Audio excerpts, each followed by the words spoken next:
नमस्कार दोस्तों, स्वागत है आपका मेरे YouTube चैनल ज्योतिष टॉक में। और मैं आचार्य भावेश वेद आपका बहुत बहुत स्वागत करता हूं। दोस्तों, ऐसे कौन से ग्रह स्थिति होती है व्यक्ति की जो जीवन में भोग के साथ साथ में मोक्ष भी प्रदान करता है। जी हाँ दोस्तों, आज हम जन्म कुंडली में एक ऐसे ग्रह के बारे में बात करने वाले हैं जो जीवन को बहुत ज़्यादा उन्नति प्रगति भी देता है, मान प्रतिष्ठा भी देने की क्षमता रखता है। जीवन में वो सब कुछ देने की क्षमता वो रखता है, चाहे वो ज्ञान है, चाहे वो पैसा है, चाहे धन है, चाहे स्त्री सुख है, चाहे आपके जीवन में लग्जरी कार है या आपका बड़ा सा आलीशान बंगला है, वो सब देने की क्षमता रखता है। और वो ग्रह है शुक्र, वीनस। जी हाँ दोस्तों, आज हम बात करने वाले हैं शुक्र ग्रह के ऊपर। ऐसी कौन सी स्थिति है व्यक्ति की जिसमें शुक्र जब जन्म कुंडली में जाता है और भाव में फल प्रदान करता है, वो फल जो जीवन में शुभ रहेंगे या अशुभ रहेंगे आपकी कुंडली में, वो शुक्र प्रदान करता है। शुक्र कैसे प्रदान करता है दोस्तों? शुक्र जो है भोग और मोक्ष का भी कारक है। हालांकि ज्योतिष में इनको दैत्य गुरु कहा गया है, लेकिन दैत्य गुरु होने के बावजूद भी इनको ये वरदान है कि ये ज्ञान में परिपूर्ण है, उतने ही ज्ञान में परिपूर्ण है जितने की देवगुरु बृहस्पति। ये ज्ञान में, ज्योतिष में, तंत्र में परिपूर्ण है। आपने शुक्राचार्य देव जो दैत्यों के गुरु हैं शुक्राचार्य जी, उनके बारे में आपने कथा पढ़ी होगी, सुनी होगी कि किस प्रकार से वो कितने प्रकांड गुरु रहे हैं जो जीवन में भोग और मोक्ष को देने वाले रहे हैं।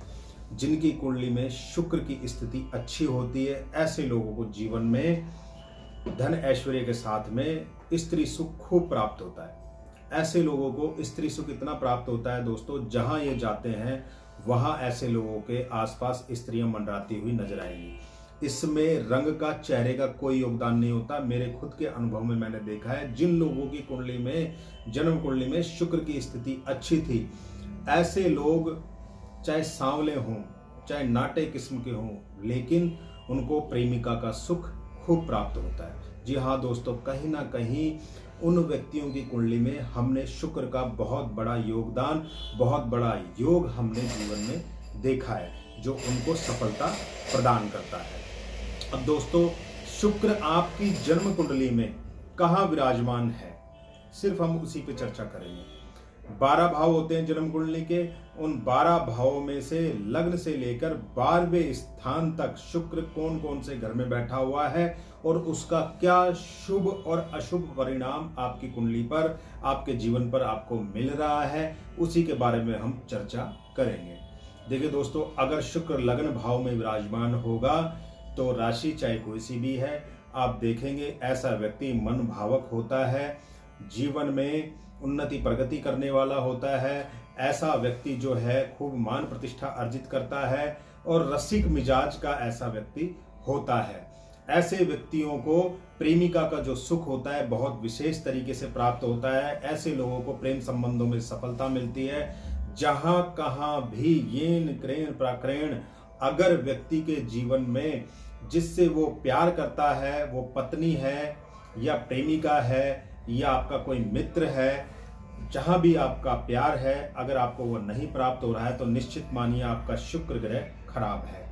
आप अपने शुक्र को प्रबल करें। लेकिन यहां पर देखने वाली एक बात अवश्य ध्यान रखें कि शुक्र प्रत्येक कुंडली के लिए शुभ और अशुभ परिणाम देने वाला होता है।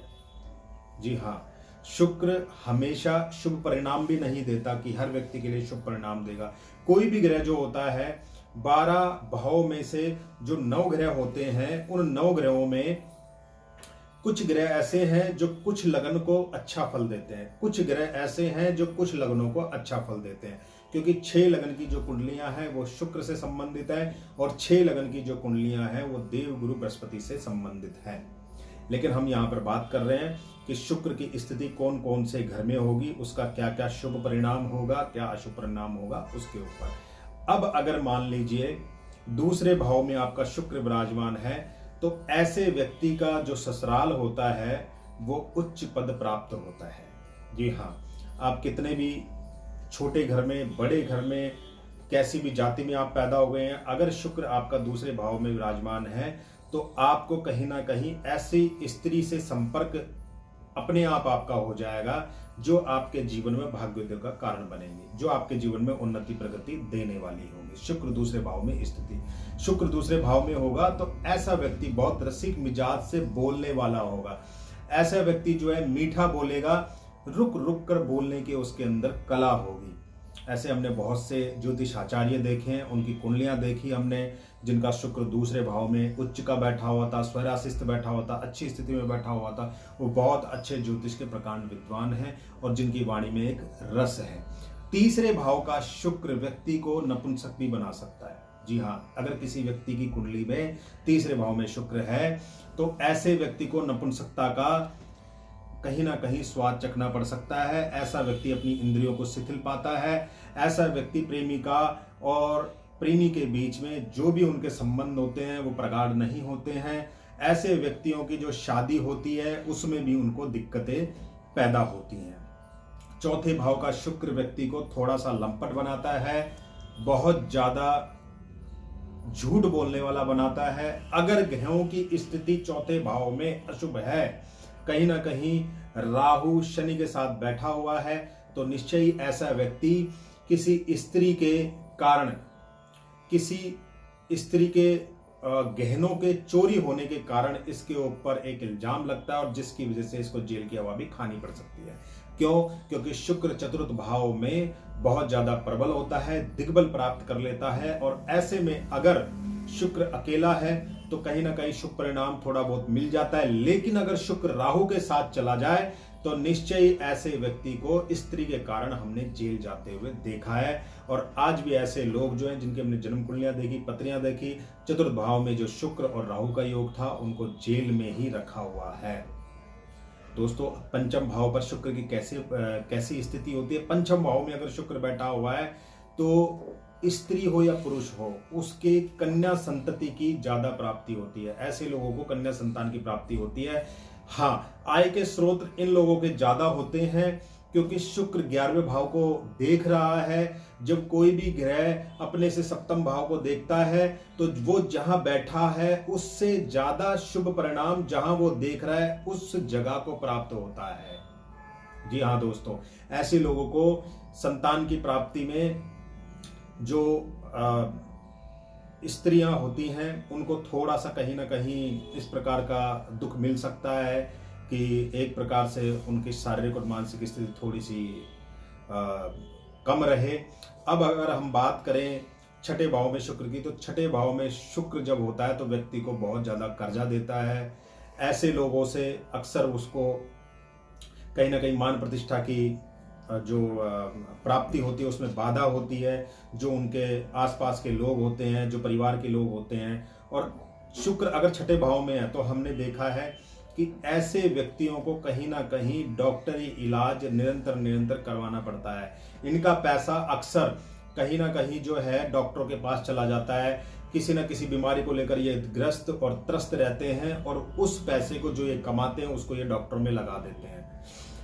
शुक्र छठे भाव में जो स्थिति होती है, पागलपन के दौरे भी व्यक्ति को पड़ते हुए देखे गए हैं। शुक्र के सप्तम भाव में स्थिति, अगर शुक्र सप्तम भाव में नीच अवस्था में यानी कि कन्या राशि में बैठा है तो ये बहुत ज्यादा शुभ परिणाम नहीं देता है। व्यक्ति के लिए, स्वयं के लिए थोड़ा सा शुभ हो सकता है कि उसका लुभावना चेहरा हो, गठीला शरीर हो, स्वास्थ्य अच्छा रहे, लेकिन स्त्री के मामले में ऐसे व्यक्ति को सुख की 0 डिग्री की प्राप्ति होती है, 0 शून्य होता है।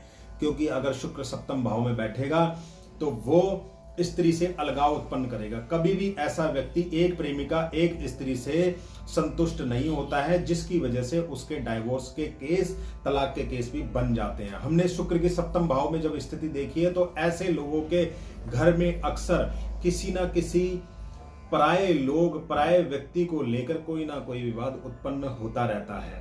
तो इसीलिए शुक्र के सप्तम भाव में अगर स्थिति है तो उसको ठीक करने का उपाय करें, अपने लग्न को बल दें, अपने लग्न को पावर दें, तो आप देखेंगे कि आपके जीवन में सुख शांति स्थापित है। शुक्र का अष्टम भाव में अगर विराजमान है शुक्र, तो निश्चय ही आपके जीवन में कोई ऐसा गुप्त रोग बना रह सकता है जो आपको आगे चल के ऑपरेशन का कारण बने। आपको पैतृक संपत्ति में विवाद रह सकता है। शुक्र अगर अष्टम में है तो पैतृक संपत्ति में विवाद अवश्य आता ही है। ऐसी संपत्ति जो आपको बाप दादा से मिल सकती थी उसमें से कहीं ना कहीं आपको कटुता मिल सकती है। शुक्र का अष्टम भाव में व्यक्ति को कहीं ना कहीं एक प्रकार से जो नशे का आदी बनाता है। अगर नशा आप करते हैं तो उस नशे को अगर आप छोड़ देते हैं तो शुक्र आपका शुभ परिणाम देना शुरू करेगा। नवम भाव में शुक्र की स्थिति बहुत ज्यादा अच्छी मानी जाती है। अगर नवम भाव में शुक्र है तो आपको गुरुओं का आशीर्वाद प्राप्त होगा, आपको विदेशों से यात्राएं मिलेंगी, आपको बाहर विदेशों से संबंधित व्यापार मिलेगा, निरंतर आपका आना जाना विदेशों में लगा रहेगा। दसम भाव में शुक्र की स्थिति ये बताती है कि कहीं ना कहीं आपको डायमंड से संबंधित या फिर लग्जरी आइटमों से संबंधित कोई ना कोई आपका काम होगा। उस काम को करने में आपको फायदा भी होगा। लेकिन अगर दसम भाव में शुक्र होते हुए आप लोहे का काम या चमड़े का या इस प्रकार का कोई काम करते हैं तो आपको उसमें नुकसान ही हासिल होगा। 11वें भाव में अगर शुक्र है तो ऐसा शुक्र आपको जीवन में पूर्णता, सफलता, उन्नति, प्रगति, धन, वैभव, यश, मान, प्रतिष्ठा देने वाला होता है। जी हाँ दोस्तों, 11वें भाव का शुक्र हमने देखा है कि 11वें भाव में अगर शुक्र विराजमान है तो आपको जीवन में निरंतर उन्नति, प्रगति प्रदान करेगा। आपको जीवन में धन, ऐश्वर्य प्रदान करेगा, आपको वो सुख प्रदान करेगा जो आपको चाहिए, क्योंकि 11वें भाव का शुक्र बहुत ही शुभ परिणाम देने वाला होता है। और इससे भी अच्छा शुभ परिणाम शुक्र 12वें भाव में देता है। जिन लोगों की कुंडली में 12वें भाव में शुक्र विराजमान है, अपनी कुंडलियां उठाकर देख लेना। ऐसे व्यक्ति बड़े व्यापारी, बड़े डॉक्टर, बड़े इंजीनियर, बड़े जीवन में लोग मिलेंगे जो जीवन में निरंतर उन्नति, प्रगति प्राप्त करेंगे। ऐसे लोगों के जीवन में जहां ये चले जाएं इनको मान प्रतिष्ठा की प्राप्त होती है, जीवन में उन्नति, प्रगति मिलता है। अब आप देखेंगे कि एकमात्र शुक्र ऐसा ग्रह है जो 12वें भाव में शुभ परिणाम देता है। जी हाँ दोस्तों, 12वें भाव में शुक्र सबसे ज्यादा शुभ परिणाम देता है, क्योंकि यह भोग का ग्रह है। यह भोग भाव में 12वें भाव में विराजमान होकर निरंतर स्त्री सुख प्रदान करता है। एक नहीं, दो नहीं, तीन नहीं, ऐसे लोगों के जीवन में सैकड़ों स्त्रियों का हमने योगदान देखा है। ऐसा योगदान जो इनको जीवन में स्त्रियां उन्नति, प्रगति भी करवाती रहती हैं। ये इनका पूर्व जन्म का भी कहीं ना कहीं शुभ परिणाम हो सकता है, शुभ लक्ष्य हो सकता है जो इनको शुक्र प्रदान करता है। वीनस की 12वें भाव में स्थिति सबसे ज्यादा शुभ मानी गई है। तो दोस्तों, ये मैंने आपको छोटे मोटे एक ऐसे प्रभाव बताए हैं जो शुक्र का लगन से लेकर 12वें भाव में विराजमान होना आपको क्या सुख और क्या संपत्ति दे सकते हैं और क्या ले सकते हैं। इनका एक बहुत छोटा सा मैंने आपको उदाहरण देकर समझाया है शास्त्रों के हिसाब से। दोस्तों, अगर आपको मेरे चैनल अच्छा लगा हो तो इसको सब्सक्राइब करें, वीडियो को लाइक करें, शेयर करें। मिलते हैं दोस्तों अगले वीडियो में।